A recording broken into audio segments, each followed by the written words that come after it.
Assalamualaikum warahmatullahi wabarakatuh. Pada kesempatan ini, kami akan menjelaskan hasil diskusi dari kelompok kami dengan materi konsep pendidikan dasar dalam perspektif pemikir Ki Hajar Dewantoro dan John Dewey, yaitu untuk memenuhi tugas mata kuliah landasan pendidikan dengan dosen pengampu Ibu Lailia Nur Pratiwiningsih, MPD. Yang pertama, teori-teori menurut Ki Hajar Dewantoro, yaitu konsep pendidikan menurut Ki Hajar Dewantoro didasarkan pada asas kemerdekaan, memiliki arti bahwa manusia diberi kebebasan dari Tuhan Yang Maha Esa untuk mengatur kehidupannya dengan tetap sejalan dengan aturan yang ada di masyarakat. Maka dari hal ini diharapkan seseorang, yaitu peserta didik, harus memiliki jiwa merdeka dalam artian merdeka secara lahir dan batin serta tenaganya. Terus prinsip kepemimpinan sebagai seorang guru dalam menurut Ki Hajar Dewantoro, yang pertama ingarso sung tulando, maka orang tua atau guru sebagai suri tauladan anak dan siswa, sehingga saat kegiatan belajar mengajar berlangsung, maka guru harus membimbing serta memberikan arahan kepada siswa agar bertujuan pembelajaran dapat dipelajari pada siswa dengan baik. Yang kedua, ing magia mangun karso, yaitu yang di tengah memberikan semangat ataupun ide-ide yang mendukung. Maksudnya itu guru itu berperan penting untuk menciptakan ide dalam proses pembelajaran. Guru dapat memfasilitasi beragam metode serta strategi agar tujuan pembelajaran berhasil dicapai. Selain itu, kemampuan atau potensi yang dimiliki oleh siswa dapat berkembang dengan baik. Yang ketiga, tutwuri handayani, yang di belakang memberikan motivasi. Maksudnya itu kayak seorang pendidik harus berada di belakang siswa untuk memberi dorongan atau arahan. Seseorang memiliki tanggung jawab dalam pekerjaannya untuk mendorong orang lain dalam mencapai tujuan secara berkelanjutan.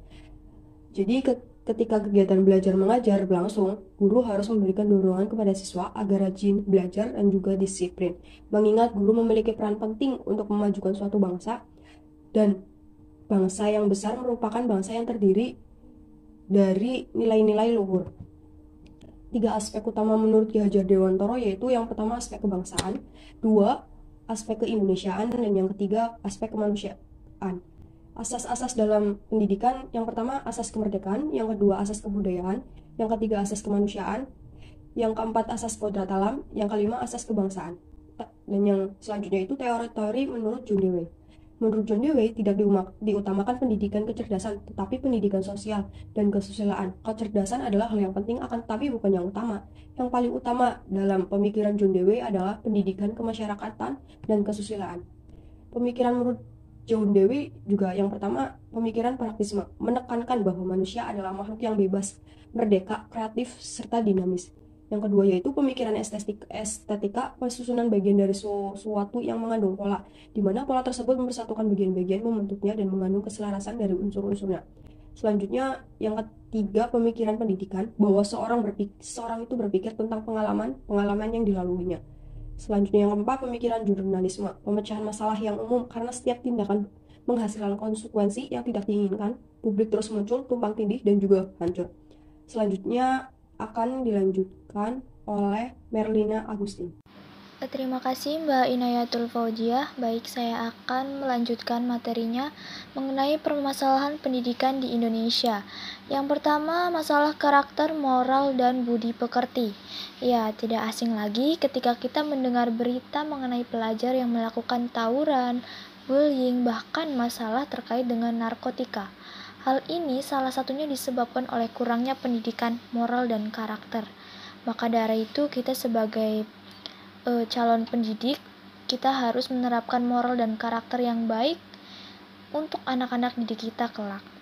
Pernyataan Ki Hajar Dewantoro mengenai sistem sekolah kebaratan mengutamakan pendidikan intelektual sehingga budi manusia terdesak terbelakang.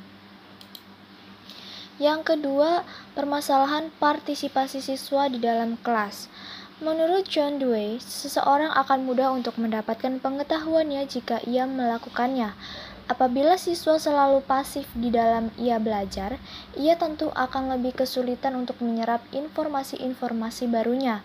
Selain itu, untuk mengatasi masalah ini, teori-teori Ki Hajar Dewantoro, baik asas Tutwuri Handayani maupun sistem Among dapat diterapkan.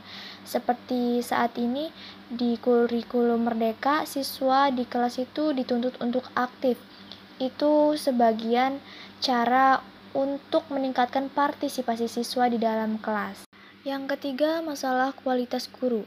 Pendidik belum sepenuhnya menjadi fasilitator, motivator, dan pendorong bagi peserta didik. Untuk mengatasi permasalahan ini, dapat dilakukan dengan menerapkan teori John Dewey dan Ki Hajar Dewantara, bahwa pada dasarnya pendidikan itu berpusat pada siswa, bukan guru.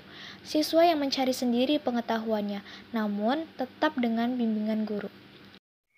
Perkenalkan, nama saya Renwardi Pranoto. Di sini saya akan menjelaskan penerapan teori Ki Hajar Dewantara dan John Dewey. Terdapat beberapa cara untuk menerapkan teori Ki Hajar Dewantara dan John Dewey.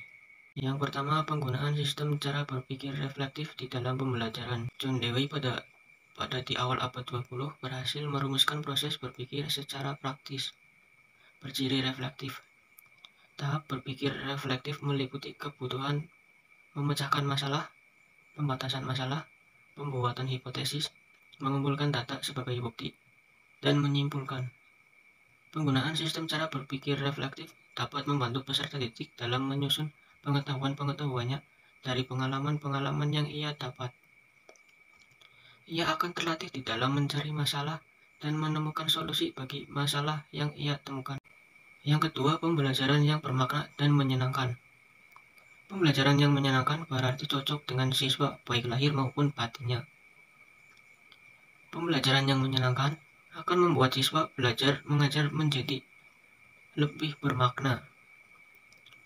Pembelajaran yang bermakna dan menyenangkan membuat siswa lebih aktif. Ia akan lebih mudah di dalam mengungkapkan pendapatnya. Selain itu, ia juga akan terlatih untuk menghargai dan menghormati pendapat orang lain. Proses pembelajaran seperti ini dapat dipahami dengan mudah oleh siswa karena siswa akan merasa nyaman. Di samping senang, siswa juga akan mendapatkan materi pembelajaran dengan mudah karena proses penyaluran informasi mudah diterima bagi siswa. Karena pada dasarnya, usia sekolah dasar adalah usia di mana anak masih senang bermain. Yang ketiga, pendidik mendekatkan diri kepada peserta didik. Menurut 3 asas Ki Hajar Dewantara, pendidik tidak hanya menjadi sumber pengetahuan, tetapi juga sebagai fasilitator, pendorong, dan motivator. Untuk melakukan hal ini, guru perlu mendekatkan diri kepada peserta didik. Hal ini dapat memberikan rasa aman dan nyaman bagi peserta didik. Pendidik juga harus mampu memasuki dan memahami dunia peserta didik, sehingga ia mudah untuk memberikan fasilitas, dorongan, dan motivasi sesuai dengan keadaan peserta didik.